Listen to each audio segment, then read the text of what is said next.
Daily Show with CJ Nasello on RiverBender.com.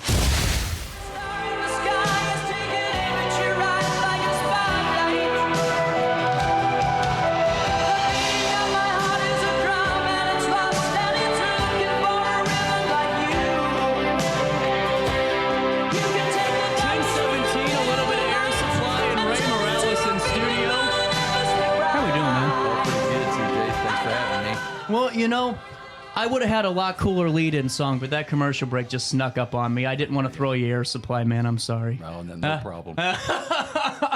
So recently inducted into the Alton Golf Hall of Fame just the other day, correct? Right, yeah, Friday night. How'd it turn out? It was pretty good. It was a good turnout. There were 3 of us inducted, and it was a nice little ceremony they had for us. So take me through the induction process, just because I'm not too familiar with it. How are you guys chosen, and how's that look? Right, yeah. I was nominated by Tom DeMond. Mm-hmm. He approached me a couple months ago and said something about that he'd like to, nominate me to be inducted into the Golf Hall of Fame. And I was like, wow, that's pretty cool. And at the time I was thinking, well, I'm not really in the golf industry, but I do play a lot of golf. He Right. said, well, write out your golf bio and let me know. Well, I started going through it, and turns out, I have been doing a lot for the local golf community for the past 30 years. So I was really amazed that he wanted to nominate me, and it came back with unanimous approval, so I was real happy about that. Man, that's really good. Does it surprise you when you're looking out and you're writing out all the stuff that you're doing and going, man, I don't remember half of this, Right, yeah. I had to go and I had to look at all the golf courses I played, over 100 golf courses. So I'm sitting there going through them. I'm like, well, yeah, and then I'm thinking about the vacations that I took that I played golf and all the different courses like that and everything. And I opened up the Alton Bell Casino in '91, so I started playing a lot of golf then. Played a lot of country clubs, which was really cool, and then had my own business down here, Ole Morales Tacos, and didn't play a lot of golf, but sponsored a lot of teams and scrambles and stuff like that. And then here recently, I'm playing on the Amateur Players Tour, so once again, get to play a lot of golf. So I play anywhere between 20 to 30 tournaments a year. That's incredible. Now, I hate to throw this out there, but, I shot a whopping, 111 the other day over there at Rolling Hills. 3 sticks.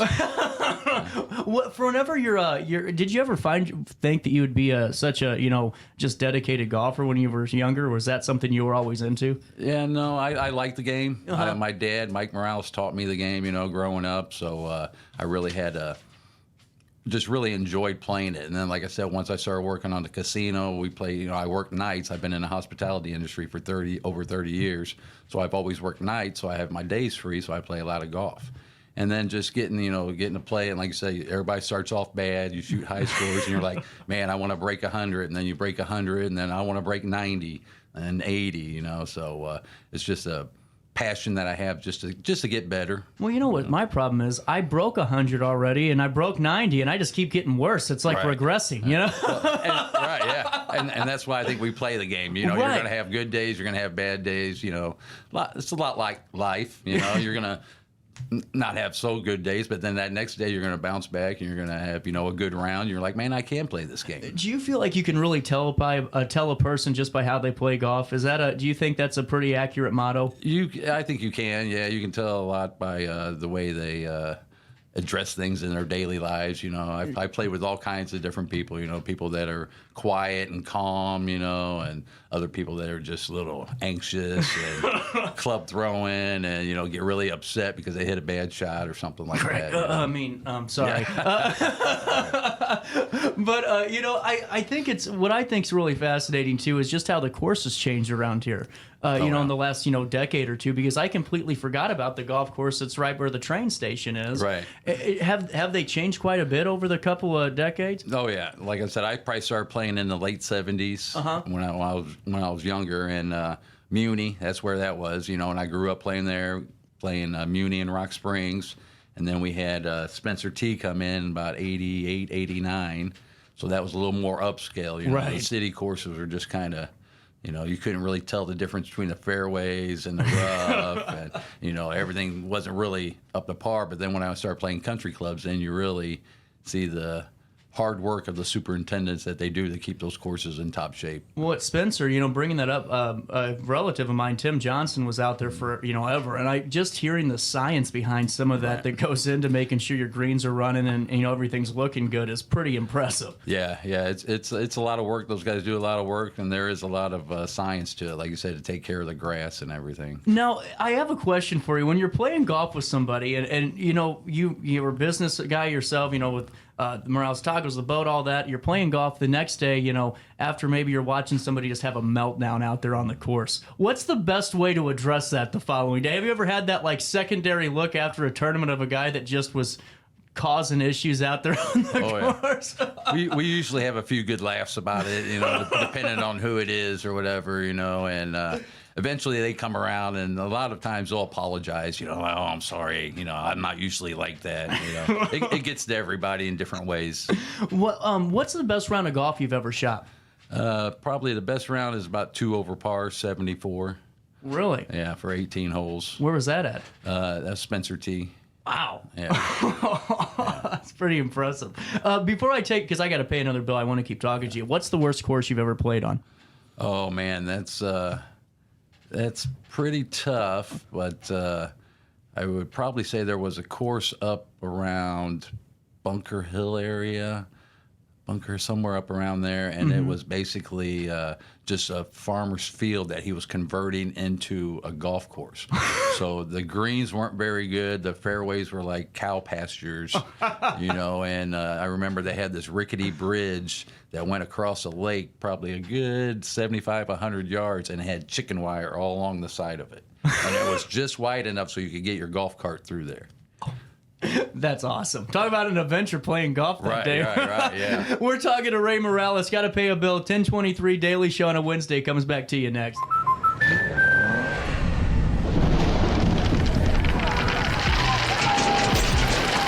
Life's better when you're under our roof. That's because our expert agents will make you feel totally protected with the right auto and home coverage at the right price. Also, you can enjoy the dreams you've worked so hard to achieve. American Family Insurance.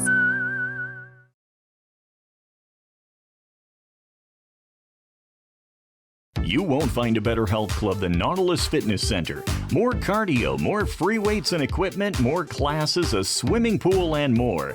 If you're serious about your health and want to make a change, then stop thinking about it and visit Nautilus Fitness Center on Industrial Drive in Alton. Don't fall for the hype you get from the other health clubs. Nautilus is the Riverbend's premier health club. Has been for years and will be for years to come. Get to Nautilus Fitness Center and get started on a healthier new you. RiverBender Radio has built 3 great new stations just for you in the Riverbend. The Eagle, the Riverbend's classic rock station. The Bridge, hit music for the Riverbend. And The River, today's country, and all your favorites. Check them out today at RiverBender.com.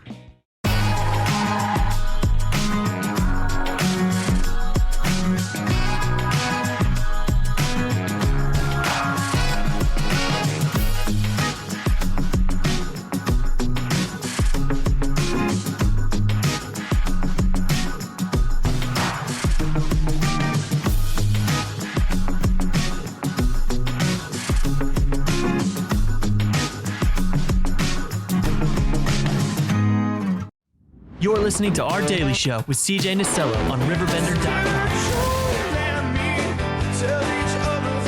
1025, welcome back to this 11th day of October. Daily Show on a Wednesday at the Riverbender building. Ray Morales in studio. Do you have one group of friends or one group of golfers that just click when you're playing? Is there one set group you have, or do you play with multiple? I play with a lot of different people, but I run Johnson's Corner Golf League, so I play with a good group of guys there, and we always have a lot of fun. My partner's Darren Pache. I like to call him my PIG, my partner in golf. Oh. And me and him and Pete Allen and Del Bledo, a couple other guys, we always have a good group. And then on the amateur tour I play with, there's a lot of good guys that we play on there. Now take me through the amateur tour real quick. What does that look like? Is this just around the area, or are you going? It started in 2018. I found out about it, saw an ad. It's basically, you just pay to join this league, and they have different tournaments set up at all these different clubs around here. Well, when I found them, they advertised a bunch of country clubs that I hadn't played in 20, 25 years. So I'm like, you know what, I'm going to join in just so I can go play the country clubs. So I played in about 6 or 7 events the first year and really liked it. You know, it was my first time playing competitive golf. You know, I wanted to play in high school, but I chose soccer over golf because they're both at the same time. Yeah. So once I had the chance, I played a little local competitions, the gold medal, the Godfrey Open, 2-man event they used to have here in Alton at Muni and Rock Springs years ago. But this was the first real individual set time to, go out and play. And so it just really clicked. The golf courses, like I said, a lot of country clubs, a lot of good golf courses. We play Spencer T at least twice a year on that tour, and a lot of private clubs, and it just makes it a fun time, yeah. Man, that's really cool. And it also seems, just speaking of high school, the high school golf around the area has really developed over the last couple of decades. Yeah. I mean, so many kids are getting involved with the sport, and I think it's great. Right. Yeah. And was that always a big deal back when you were in high school, or did that kind of grow? That's kind of why I went to Alton High. I wanted to play on the golf team. Really? That's why I was really disappointed when I found out golf and soccer were at the same time. But, it's grown a lot, especially both high schools, Marquette and Alton High, both have really good teams over the past few years, and just the facilities have really improved a lot for them to practice on and just get better, elevate their game to the next level. And also it just seems like it's such a really cool thing, because you look around and there's golf tournaments all the time for fundraisers and things, and it just seems like everyone has some type of use for golf. You know, even though you might shoot 148, at least you're out there having fun instead of working. Right. Yeah, and it's a good thing. The fundraising event aspect of it. While I had our bar down here in downtown Alton, I was president of our trade association in Madison County Licensed Beverage Association. Oh. So I was president of that probably for about 10 years, close to 10 years, and one of my duties was to be responsible for the golf tournament. So we put on a scramble every year, and I think now I got back into it. My buddy Mike Panic, who owns Bubby and Sissy's, he's the president now, so he wrote me back into taking care of the golf tournament the past couple years. And for about the past, I think, maybe 15 years, close to 15 years, we take a portion of those proceeds and we donate it to the Shriners Children's Hospital. That's really cool. So with my involvement in that, and that was another aspect of me getting nominated to the Golf Hall of Fame, is that I think I've raised over $30,000 for the Shriners Children's Hospital in St. Louis through our golf tournament. So that's throughout incredible, the years, man. yeah. That's actually cool. So, there's a lot of good, and even being a bar owner, people who fall on a hard time or something would have a fundraiser, and I always, it's an honor to donate to that, even play in it, just to help somebody out. I forgot Michael was on this show talking about the golf tournament, and I even, because you were going to join him. I don't know what happened. Well, you're here now. Yeah. Is there a correlation from the bar to the golf course? You know what I mean? Like, is there any tie-ins where you're just the way people act, mannerisms that you go? Oh yeah, really? Just being in the hospitality industry, and the casino and the bar, there's a lot of like that. And then when you get on the golf course, there's you're always going to have that one person who maybe talks too much or doesn't talk enough, and just annoying sometimes, and you got to deal with it in that way. I'm right here, What is, when I think of golf etiquette, too, because that's always a fascinating thing, does it depend on the group of people you're with, too? Yeah. In a way. I don't know. Yeah. Because it seems like some groups kind of like the chatting and maybe not remembering. Yeah, you kind of feel that out after a while. I've played with guys that, we like to kid around and talk a lot, and there's other times that, they won't say too much. They won't say, they just want to golf, especially on tour, some of them get a little serious, even though we're not in the top division. There's 5 divisions on that tour, and usually the top ones are the more serious one, Division 1s, and maybe some of the guys in Division 2. But some people just approach it different ways, and you just kind of feel them out and see how it goes. And this is cool. I have more golf questions. I want to ask about the ceremony first, though, before I start rambling on here. Take me through that ceremony and what it kind of looks like, because it seems like it's a pretty big deal. I mean, to have a lot of people showing up and being a part of this, that's really cool, man. Yeah, this year it was held at Cloverleaf Golf Course. Oh, yeah. Out at Alton, Fosterburg Road there on Fosterburg Road. And it was a nice setup. They have 2 big boards with plaques with everybody's name on it, and now they've started a second board because they have so many on there now. But they come in, you know, they had appetizers out. They had a nice cake for us, you know, everything with tablecloths on the tables, and Right you know, on. it was really nice. And if you ever been out to Cloverleaf, they got that little patio out there, covered patio, which is a great setup. They added that on here recently, but yeah, so it made for a real nice night. How'd the speech turn out? Not too bad. Like I said, there were 3 of us, and the ceremony only lasted maybe about an hour. And I got up there and just kind of gave everybody background of myself and everything, and then told them, you know, I could stay up here and ramble on all night, but I didn't want to do that. So ended it with a nice quote and got out of there. So getting back to, and that's what I think is really cool too, is, you know, just knowing you the time I have, you know, just, you're really just cool, man. That's what I think's awesome. You know, it's not look at me. It's just, you know, I'm glad to be here, and I think it shows. And I think that's why so many people gravitate towards, you know, playing with you and just stopping by and seeing you too. Yeah. Yeah. I like playing golf, and I like playing golf with other people, and I like talking about golf. You know, I like to see people do good. You know. Yeah. And I know I'm not the greatest golfer, but like I say, I just enjoy it, and I know I can be better at times, and sometimes you are, sometimes you aren't. Well, I just tell people I'm the greatest, worst golfer you'll ever There see. you You go. know, what the hell? And with that being said, is there one person that you just love playing with over anybody else? That, yeah, I just find that fascinating too. There's probably a couple. Like I said, my partner Darren, I like playing with him a lot, and Pete Allen, I like playing with him a lot because he lets me beat him a lot. So, you know, and that's always a lot of fun, especially after we're working on the casino, the gambling aspect of it. Right. You know, you put a little bit of money on it, not a lot of money, but just a little bit of money to make you pay a little more attention to that little 3-foot putt you got to make. You know? And, you know, the second shot that you just put onto Pierce Lane. But Right, that's okay. right, yeah. Were there anything, whenever you started golfing, was there a big hurdle for you? Like, for me, it was my slice. I finally fixed the slice. Now I just don't know how to hit the ball anymore. Yeah. Well, did you have anything like that, like a draw or a slice that you had to fix pretty quick? Oh yeah, just I think everybody goes through that. Yeah. You know, you have just times you hit bad shots, a slice or a chunk. You know, when you're chunking a chip or you know, pitch shot or something like that. You know, bunkers were always really hard for me to play out of when I was learning and stuff like that. Yeah. What golfer do you watch that you learn the most from? There's really probably not any one golfer. It's just all of them. Basically, I just kind of watch and see how they do it. And if you look at all the different golfers, every golfer has a different swing. They might have the same concept, but you know, as long as you're getting square to the ball and striking it pure, Yeah. it doesn't matter how it looks, just as long as the ball goes where you want it to go. I'm telling you, my goal in life, Ray, is to play old man golf. I love the swinging aspect. You know, not a lot of umph in it, Right. but you don't need to worry about that. It'll land where it needs to land. Right? Yeah. Oh yeah. Well, and because to me, as being a young guy that's trying to figure this out and not embarrass myself completely, I'm like, I'll watch John Daly.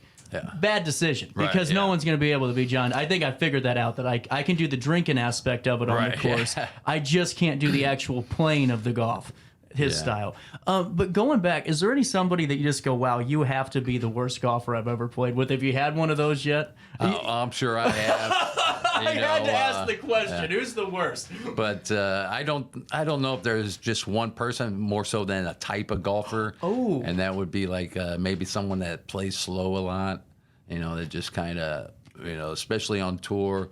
When you're on a scramble, you're out there to have fun, so you're really not worried if it's if it's a 5-6 hour round. You're having a good time. Right. You're drinking, hanging out with your buddies. You know, but on tour, we kind of, you know, we want everything to move along swiftly, and you should finish in 4.5 hours, you know, 5 hours maybe if it's a little cart path only and you're doing a lot of walking or stuff like that. But it's a guy that takes a long time either reading the putts or is the last one to get out of the cart and everyone's teed off and now we got to wait for him to go up and tee off and he takes 30 practice swings. And then chunks it. And then, right. And then does the same thing on the next shot. And so you're like, oh, wow, yeah.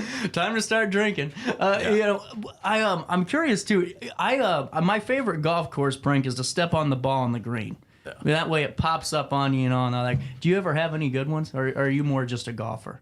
No, every now and then we'll mess around with someone, especially if they're not paying attention. Like we'll say we'll move their ball or we'll put it behind something. You know, if we find their ball, we'll put a leaf over it or throw a little extra grass on it or move it behind a tree. That's awesome, man. I just think it's great. And I had to get you in studio to talk about this. We haven't been talking for 20 minutes, and I think it's great because out of all the stuff you've done, I think it's so cool to always see someone, whether you're at Johnson's or down at the amphitheater, wherever I see you, someone's always bringing up golf or going, hey, man, I saw you the other day out there. How'd it play? Is there one course right now in the area you prefer over any others? We're very lucky here in the metro area. We have a ton of good golf courses, especially here locally in Alton and just in the Missouri, on the Missouri side. But I'm a member out at Spencer T, and I would have to say that's probably about my favorite, best course I like to play, just because of the condition. They do a great job out there. A lot of my friends that I've met through the tour in Missouri and other places love it. I'm usually out there playing, and if they know me out there, so if I get paired up with someone. I love playing with someone from out of town, so I can tell them about the course and listen to what they have to say about the course and how they rate it compared to other courses they know. That's really cool, man. And as we're wrapping this up, just what are your thoughts on getting the nomination, that recognition? I mean, that's got to feel pretty cool. That's the softball, I guess I finally asked. Right? Yeah. Like I said, I was pretty surprised, and being from Alton, that means a lot. Born and raised in Alton, and I've stuck around here. Like I said, I've had a business here in Alton, and my wife's a school teacher here, and shout out to her, Keitra, because for sure she's we've been married 27 years, and she's been with me basically my whole golfing career, and she's put up with a lot of long days. I had a tournament Sunday, and I was gone for 12 hours. Wow. So, yeah, she's really understanding about that and allows me to have my space and enjoy my pastime. So I love her a lot for that, for being so understanding. Man, that's a big shout out for sure. Right. And tell us your secret. You get to play golf all the time, Yeah. Work at night. Work at night so you can have your days free, and then you can play all the golf you want. That's the way we're wrapping it up. I couldn't have said it better myself. 1038, Ray Morales, man, thanks for stopping by. This was fun. Thanks for having me. We'll take a quick one. All-Star Award on a Wednesday. We got some stupid people to highlight. It makes me feel better about who I am. There you go. We'll come back after this right on, on Riverbender.